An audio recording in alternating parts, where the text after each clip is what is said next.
For someone who seems pretty indestructible, Goku has kicked the bucket quite a few times over the years. But don't worry, because our hero always finds a way back one way or another. Usually, we're fans of celebrating Goku's triumphs and epic battles, but today, we're gonna focus on some ways we could lose our favorite Saiyan for good. Will Goku meet his end through some fantastical means, or will it be something surprisingly mundane which will bring our boy down? As much as we might not like to admit it, there are quite a few ways Goku could actually be defeated for good.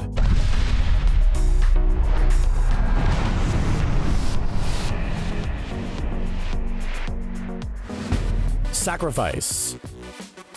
When launching an ambitious new television series, the very last thing you'd expect to happen is the demise of the main character in the first few episodes. That's right, take that, Game of Thrones. Dragon Ball did it first.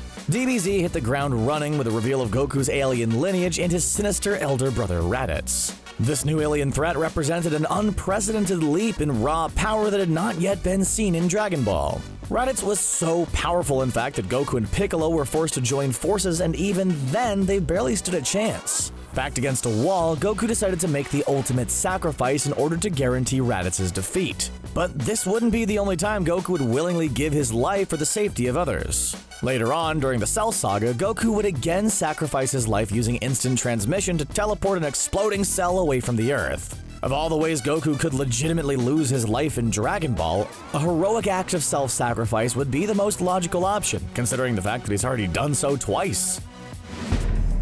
Disease.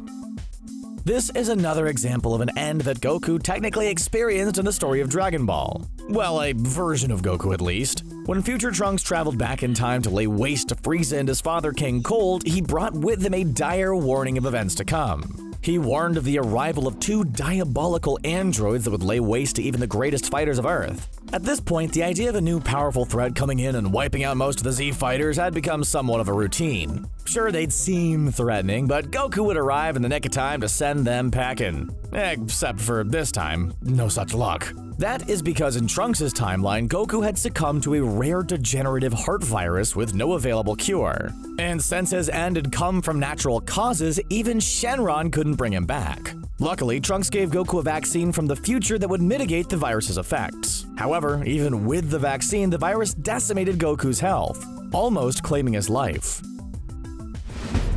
Suffocation.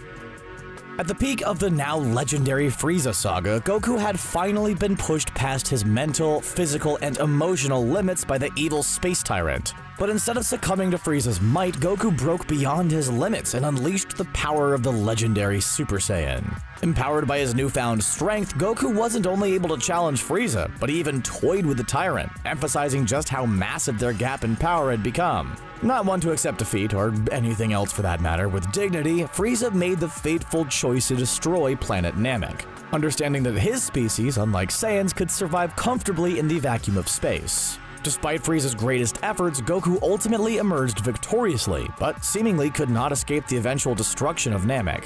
Interestingly, many fans speculate that Goku was originally supposed to perish at that point, serving as a perfect narrative end to Dragon Ball Z. Luckily though, Dragon Ball Z was far from over, and so was Goku's story. Even though Goku narrowly escaped, no amount of training will ever protect him from the perils of outer space. At any point, a desperate opponent could hit that self-destruct button, destroying the planet along with any chances for Goku's escape. Well, as long as he was too weak for instant transmission at least. Defeated.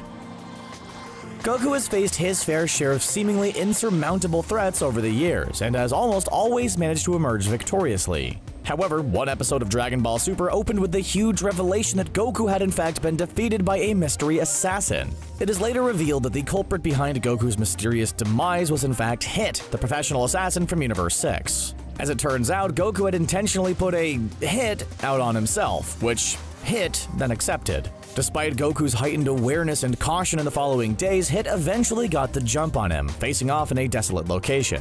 Even in his Super Saiyan Blue form, Goku proved unable to match Hit's abilities outside of a tournament setting. Hit seals the contract with a single, well-placed strike to Goku's heart, leaving his lifeless body.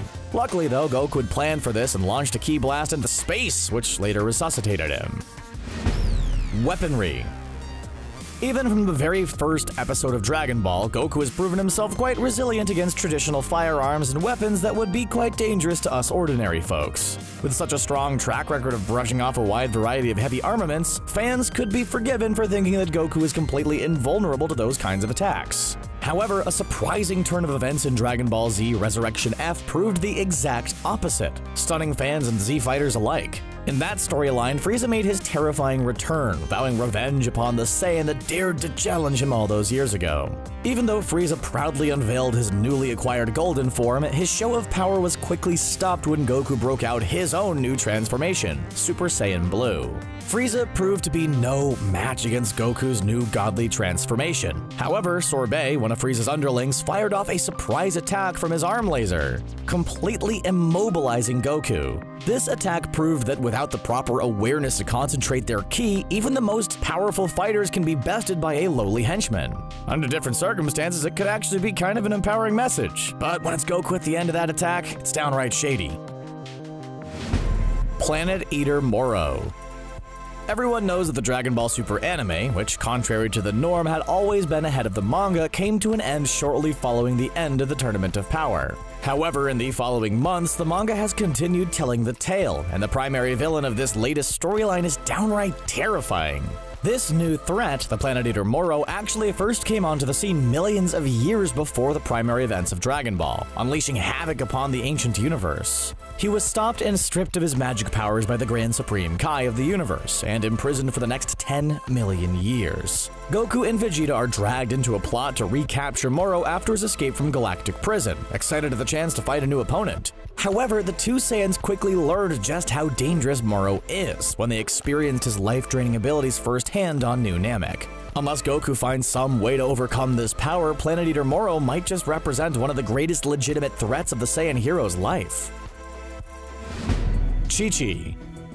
Chi-Chi has lived as Goku's devoted wife for what could be argued almost her entire life. Even since she was a young child, she grew up fully intending to marry the oddball martial artist with a monkey tail. One could argue that Chi-Chi's dedication to Goku might be the epitome of romance, but others could argue a much darker truth simmering just beneath the surface of this seemingly simple home life. Ever since Chi-Chi's very first introduction in Dragon Ball, she's been shown to have exaggerated aggressive tendencies. Let's not forget that Chi-Chi spent her formative years being raised by the terrifying Ox King. Sure, he's mellowed out a great deal since his first appearance in the series, but let's not forget that he was rumored to have eaten trespassers in his realm. Who knows what other kinds of horrors could have been completely normalized to Chi-Chi while growing up.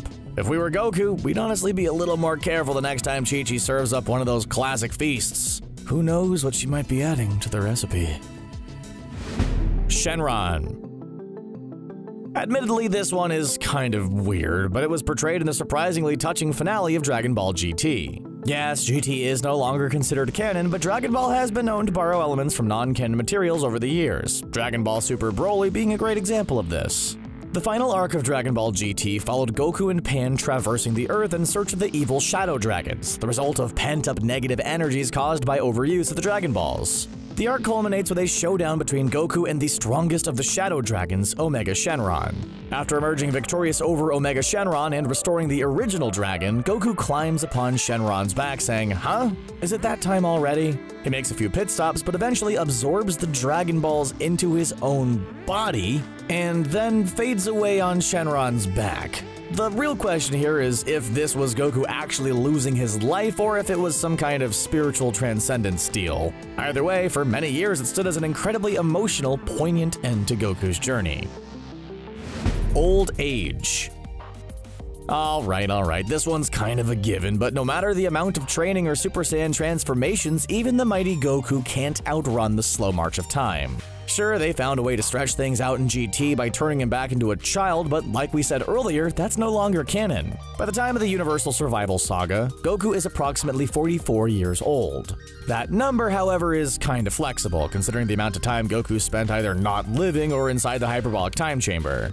Goku's sprightly condition can be attributed to his Saiyan heritage, which is said to maintain youth much longer than with humans. Eventually, Goku's youth will falter, and since he really doesn't strike us as the type to wish for eternal youth, this one seems pretty locked in. Vegeta. There are several plot points and tropes in Dragon Ball that could be considered series staples at this point. Krillin getting his butt kicked, the unending cycle of power creep, and probably the most iconic of them all, Goku and Vegeta's rivalry. Ever since their very first encounter during the Saiyan saga, these two warriors have raced each other to higher and higher peaks of strength. The idea here is that as Goku and Vegeta continue to get older, they'll eventually become aware of their impending loss of youth, since Saiyans don't age gradually like humans. Knowing that he is soon approaching the end of his physical prime, Goku would propose a final, unmitigated match against his longtime friend and ally. The two Saiyans will bid their farewells and find some isolated part of the universe where they can finally go at each other with 110% of their strength, dying the ideal death of any true Saiyan. If we had to pick, we'd say Chi-Chi is our favorite way for Goku to kick the bucket in Dragon Ball. We wouldn't put anything past that one. What was your favorite entry? Anything we missed? If so, share your thoughts with us in the comments section below. And if you liked this video, let us know by leaving a like and subscribing to CBR for great Dragon Ball content in your inbox every day. Thanks for watching.